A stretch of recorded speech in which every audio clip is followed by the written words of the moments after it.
Hello dear students, आज हम पढ़ेंगे कक्षा 8 गणित की प्रश्नावली 3.3 के प्रश्न संख्या 1 को।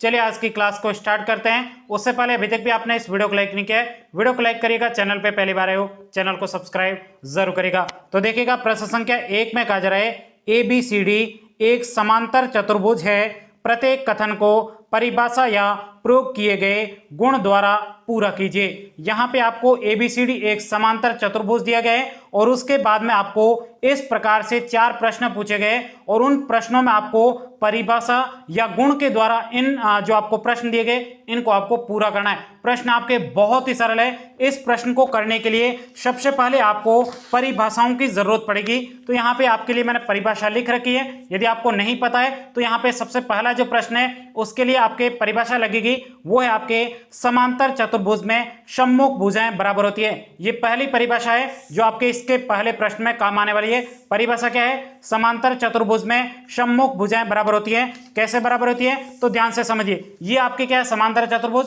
इस समांतर चतुर्भुज में सम्मुख का मतलब होता है सामने की भुजा। जैसे ये भुजा है AD, इसके सामने भुजा है BC, ये दोनों ही भुजा आपकी क्या होगी? बराबर होगी। जैसे AD 5 सेंटीमीटर है तो आपके BC भुजा भी कितनी होगी?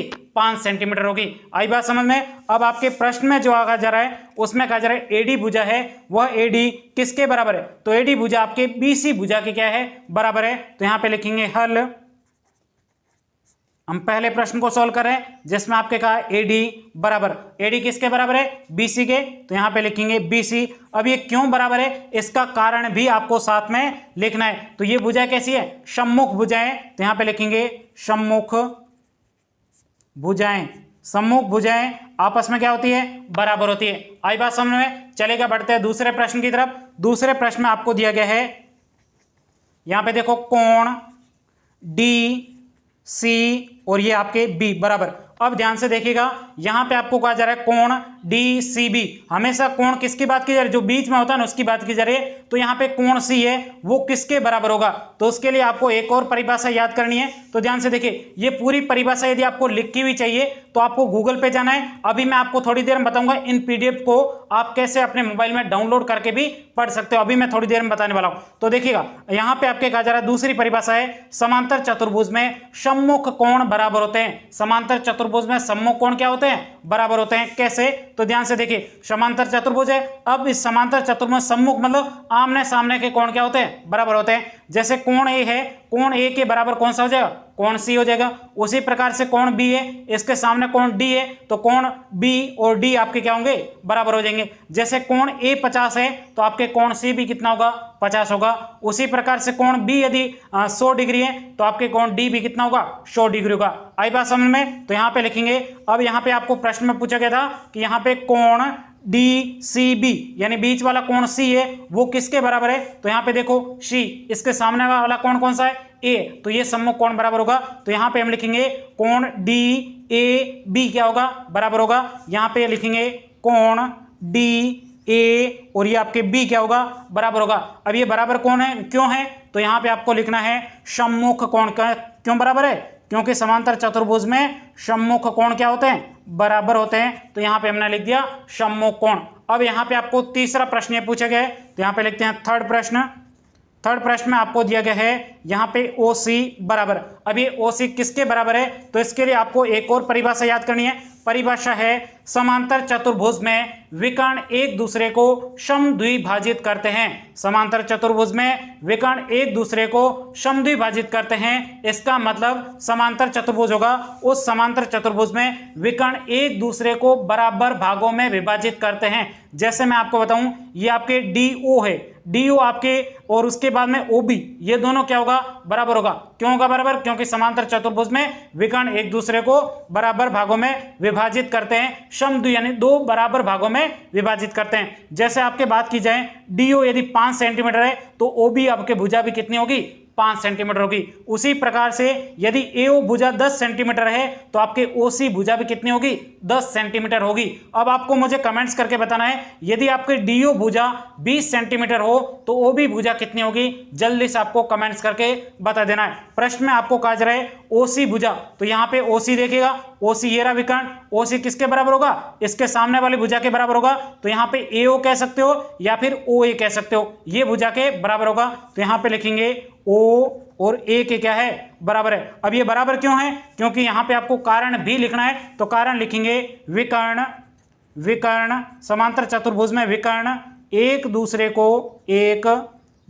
को क्या करते हैं, समद्विभाजित करते हैं, यानी दो बराबर भागों में बांटते हैं, समद्विभाजित करते हैं। क्या करते हैं, समद्विभाजित करते हैं, यानी दो बराबर भागों में विभाजित करते हैं। उसके बाद में आपको चौथा प्रश्न पूछा गया है जिसमें आपके कहा जा रहा है, ये आपके चौथा प्रश्न हो जाएगा, जिसमें आपके कहा जा रहा है M कोण DAB प्लस आपके कोण M कोण CDA, ये आपको प्रश्न पूछा गया है, ये आपके किसके बराबर होगा। तो ध्यान से देखिएगा साथियों, इस M का मतलब आपको समझना है, M का मतलब आपके होता है आसन कोण। क्या होता है, आसन कोण। अब यहाँ पे आसन कोण कौन कौन से, तो ध्यान से सुनोगे, जो आपके बीच में लिखा हुआ है कोण A और यहाँ पे कोण D लिखा हुआ है, ये बीच वाले कोण क्या है, आसन कोण है। तो उसके लिए आपको एक और परिभाषा समझनी होगी, परिभाषा है आपके समांतर चतुर्भुज में आसन कोणों का योग कितना होता है, 180 डिग्री होता है। आई बात समझ में, यदि नहीं समझ में, मैं आपको चित्र के माध्यम समझा देता हूं। यहाँ पे देखो, आसन कोण का मतलब है समांतर चतुर्भुज में आसन कोणों का योग कितना होता है, 180 डिग्री। जैसे आप देखोगे कोण A और आसन का मतलब पास वाला कोण, कोण A के पास में कौन है, B, तो कोण A और B दोनों क्या हो जाएंगे, आसन कोण हो जाएंगे, और इनका योग कितना हो जाएगा, 180 डिग्री। इसी प्रकार से आप देखोगे कोण A के पास में D भी तो है, तो ये भी दोनों क्या है, आसन कोण है। यदि ये O 100 डिग्री है तो ये आपके D कितना हो जाएगा, 80 डिग्री हो जाएगा, क्योंकि दोनों का योग कितना होना चाहिए, 180 डिग्री होना चाहिए। उसी प्रकार से आपको मुझे कमेंट्स करके बताना कोण C का आसन कोण क्या होगा। तो कोण C का एक तो आसन कोण हो जाएगा B और दूसरा आपके हो जाएगा D। आई बात समझ में, एक बार कमेंट्स करके बताना बात समझ में आई क्या आपको, आगे समझ में, बहुत अच्छी बात है। तो आपको मुझे कमेंट्स करके बताना कोण C आपके 70 डिग्री है तो आपके कोण D कितना होगा, क्योंकि दोनों कोणों का योग तो 180 डिग्री होना चाहिए, तो ये 70 है तो आपके ये कितना हो जाएगा, 110 डिग्री। आई बात समझ में, क्योंकि दोनों को जोड़ने पर कितना आना चाहिए, 180 डिग्री। तो यहाँ पे आप मुझे बताइए, यहाँ पे आपको कहा जा रहा है कोण M कोण DAB, यानी बीच वाले कोण की हमेशा बात की जाती है, कोण A, और इधर M कोण CDA, बीच वाला कोण कौन सा है, D। तो यानी A और D आपके आसन कोण है या फिर नहीं, पास में है। देखो यहाँ पे देखोगे तो कोण A और इसके पास में D भी है, तो ये दोनों आसन कोण है, और इन दोनों का योग पूछा गया है। बीच में आपके क्या लिखा हुआ है, प्लस लिखा हुआ है, तो यहाँ पे कोण A और D का योग कितना होगा, 180 डिग्री। क्यों है 180 डिग्री, तो यहाँ पे आपको लिखना है आसन कोण, तो यहाँ पे लिखते हैं आसन कोण। आसन कोणों का योग कितना होता है, 180 डिग्री। ANS, यहीं तक कि आपको इस पहले प्रश्न का उत्तर लिखना था। उम्मीद करता हूं ये पूरा प्रश्न आपको बहुत ही अच्छे तरीके से समझ में आया होगा। और अभी मैंने आपको बताया था कि PDF आपको कहां से डाउनलोड करनी है, तो ध्यान से देखिएगा। PDF डाउनलोड करने के लिए सबसे पहले आपके मोबाइल में जहां पर भी गूगल लिखा होगा उस गूगल के ऊपर आपको क्लिक कर देना है। क्लिक करने के बाद में यहां पर आपको सर्च करना है